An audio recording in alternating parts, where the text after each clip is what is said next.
Your call has been forwarded to an automatic voice message system. At the tone, please record your message. When you have finished recording, you may hang up or press 1 for more options. Hey. I know I keep calling and texting. I don't really know where to start. I just want you to know that I'm sorry. And I'll keep apologizing for as long as it takes. I know I made a big mistake. I wish I could take it back. I wish it didn't knock us off track like it did. I wish you and me could be back like we were before. I never meant to hurt you. That was never my intention. I'll forever regret what I did. So, I guess I just wanted you to know that I'm sorry.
Do you feel alone right now?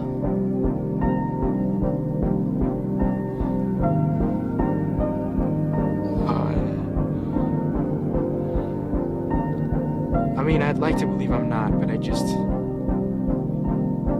never seen any proof, so I just don't debate it anymore, you know? It's like, I could spend my whole life debating it over and over again, weighing the pros and cons, and in the end, I still wouldn't have any proof, so I just don't debate it anymore.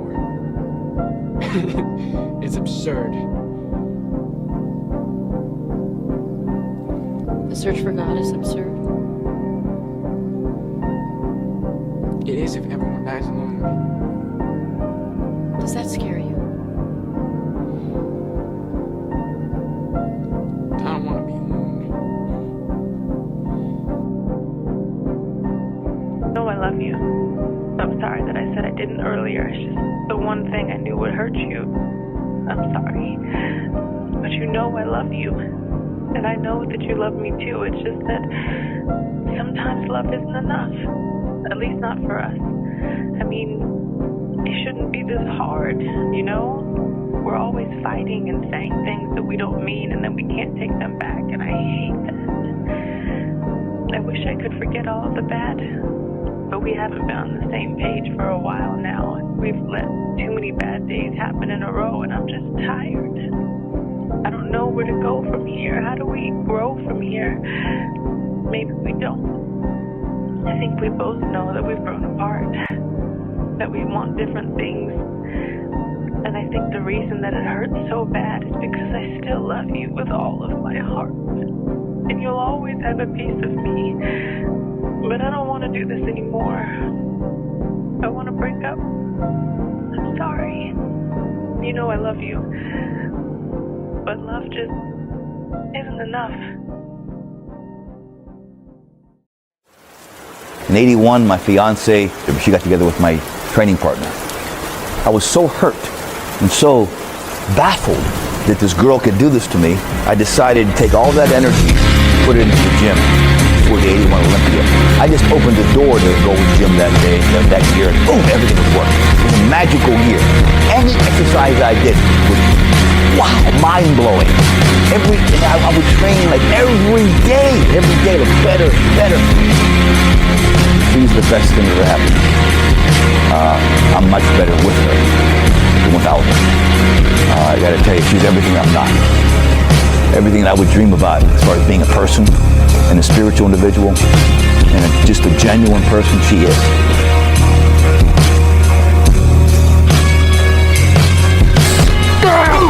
Yes! 3 more for 20. 3 more.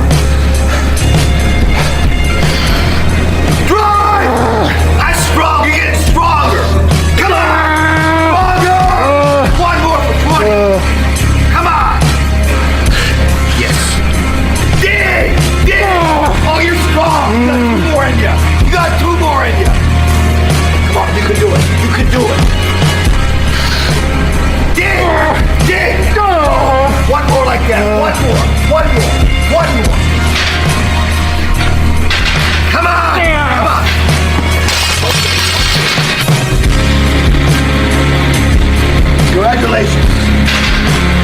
You achieved failure. Failure has been achieved, thank God. Now, the only place to go from failure is to win. You have to achieve failure. You have to take it that far. Nobody wants to go that far. It's too scary. But you know something? I got news for you. That's where winning is. It always has been. Nothing's changed since the 70s. Nothing. Except people train not as hard.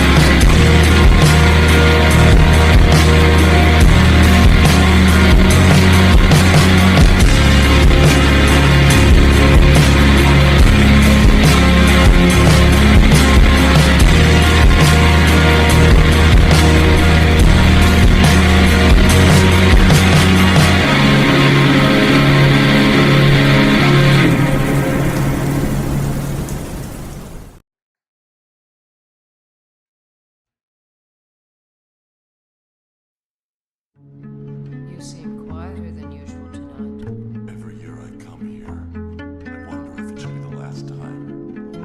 If I should put the past behind me, try to lead a normal life.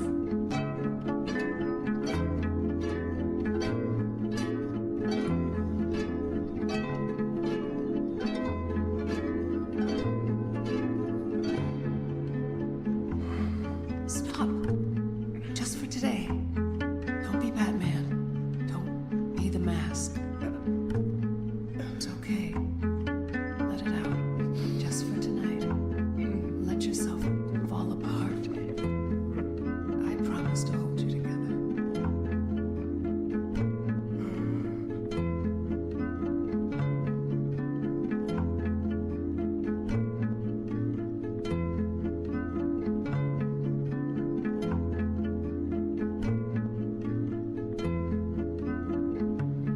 Play nice.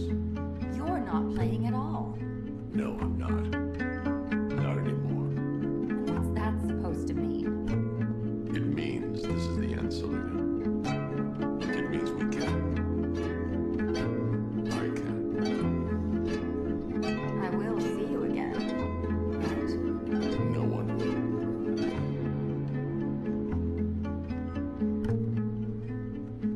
Some things you can't do alone, Bruce. And some things you have to.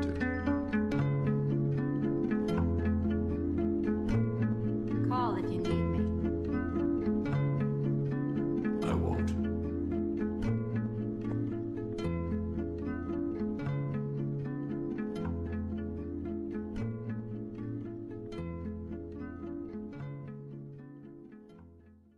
Onward. Hey Theo, so to start this off, I'm not sure if this is a great question for you personally, and I don't mean that in a bad way. Look, I don't take that in a bad way at all, man. I'm just happy that you called. Thank you. I'm just not sure if you have a lot of experience with this, so it might be more of a topic or question for your listeners. So I'm 18. I've been dating this girl for the past 6 years. We've been together since 7th grade.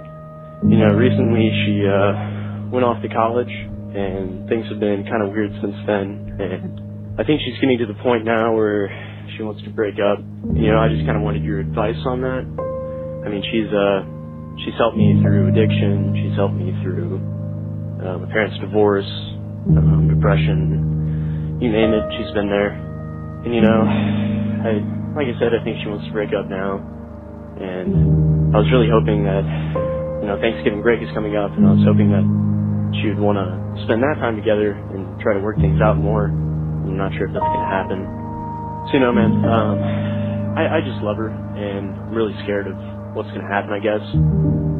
So my questions are, how do people deal with a long-distance relationship?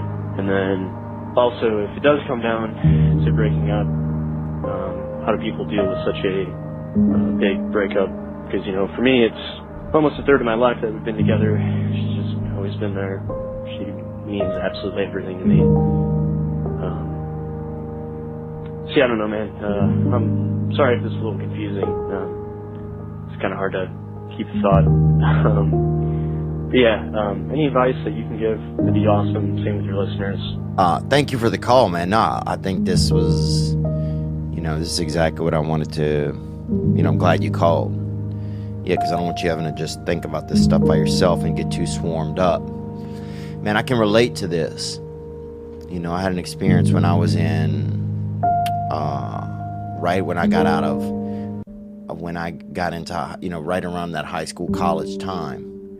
I was dating a girl, and it was long distance, and she, you know, she was ready to really kind of explore the world in a lot of ways and meet new people. And, you know, sometimes as young men, we put a lot of that on, like, you know, for me anyway, I just, all I could think about was her hooking up with other guys. But really, the truth was, she just needed to kind of be free, you know, and I was heartbroken, man. I was just heartbroken. And I remember I laid in the street in my neighborhood. Man, it wasn't even my neighborhood. I just laid in the street somewhere, and I was smoking menthol cigarettes, you know, because they had a lot of brothers around me blowing out all the time, and I was, you know, doing menthols, and I wanted to just, you know, and they were at the time, a lot of black men were struggling in America. So I just wanted to just emulate any struggle, you know. I just wanted to just, you know, every hit I took off of that menthol cigarette, that was my Amistad, you know. I just wanted to I wanted to burn my insides up, because she wanted to move on and I wanted to kind of stay. I wanted to stay where everything was. And the truth was, I mean, yeah, I was really in love with her at the time, but also I was just afraid of change. You know, I was so scared of change.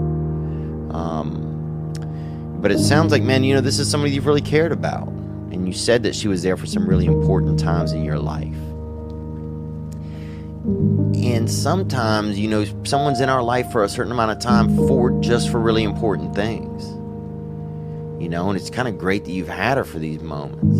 You know, she sounds like a neat person. I don't even know her, but I can just feel it. You know, in the bass and the baritones in the back, you know, in the back strap of your vocals, I can hear it. In the rear instruments, you know, I can hear that she's probably a decent person. And here's the thing, man. You're going to have other chances with her. It's going to be hard, though. It's going to be hard. You have to stay busy. Your mind is going to be your worst enemy if you really start to miss her. You know, when you're not less than because she's just at a moment in her life where that's going to happen. You know, that there's a setting free of the, you know, there's this freedom that comes when someone goes off to college and that mindset. And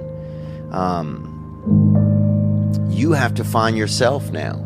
You have to find out who you are, you know, somewhat separate from her.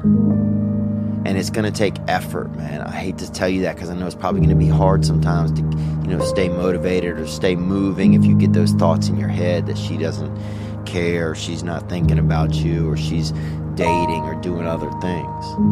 But you can do it. You know, you can make better choices than just laying in the street and smoking cigarettes. You know, if I could go back in time, I'd have spent more time with my friends. I would use that time to try and be brave and even just go on dates.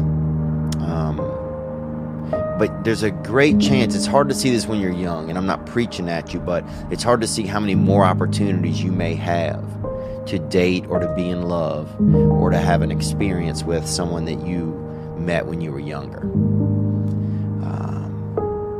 Yeah, but it sounds like, man, you guys have something really special. 6 years, you only been alive for 18, and for 6 years you guys have had each other in your lives. That's a long time. You know, and maybe something that can help is to, like, kind of pray for her. And I'm not saying that, you know, like in a Christian way, but just, you know, to think about her and wish the best for her. You know, my father used to pray for his enemies all the time. And eventually, even though they never knew it, he cared about them, because there's something inside of us where if we kind of wish for something or hope for something enough or pray for something enough to do well, then we start to we kind of support it instead of dislike it, you know. So just praying for her to be happy. And, you know, and eventually her being happy could bring her back your way. Well, you have another opportunity. And look, man, I'll tell you this. I was in love with a girl, and she came back around years later. And, dude, I I'm glad we didn't end up together. She's a great girl, but years later, she wasn't the same. You know, the girl you love right now, 10 years from now, she could be doing gambling. You know, she could be stealing. She could be real chatty. You don't want to be a lifelong listener, brother. You end up with a real chatty Kathy, and they have a couple, you know, some cinnamon certs, or they have some Skittles or something. It's hard to listen to all of it. So you don't want, you know, you don't know who she is really yet. And this is a chance for you. This is gonna be a really good chance for you. So I would think and try and wish the best for her, even when there's moments you don't want to. You know, man, I want her to do well. I want her to be happy. I want her to have new experiences and learn and have some joy in her life. You know, and I think that can help you. You do that for a couple of weeks, man, it could help you get through some of that, because then you're going to be more supporting. Part of you is going to want to support her instead of not want to. Because we have this thing inside of us, if we cheer for something, even if we hate it, eventually we'll start to kind of actually want it to do well. And then that's such a much better place to be for us, because now instead of the feelings of hating something or disliking an experience, now we're cheering it on. But also, those are just my thoughts, man, and what do I know? You know, I'm just a struggling man in his 30s that's, you know, only got 5 days off of his own ball bag. So, who knows? Loneliness has followed me my whole life, everywhere. Bars and cars, sidewalks, stores, everywhere. There's no escape.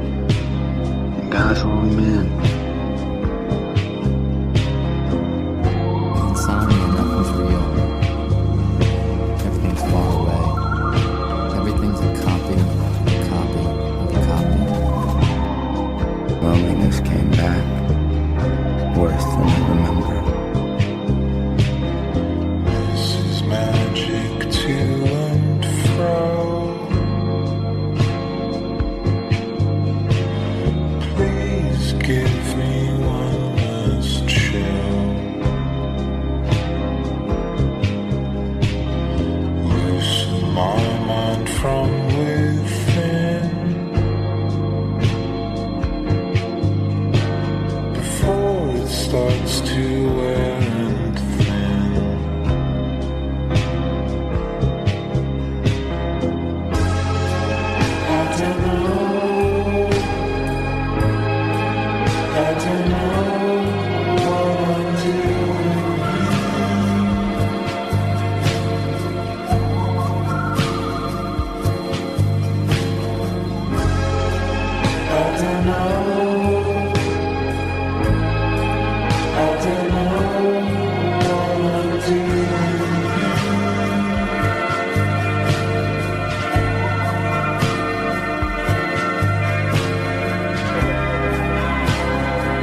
let me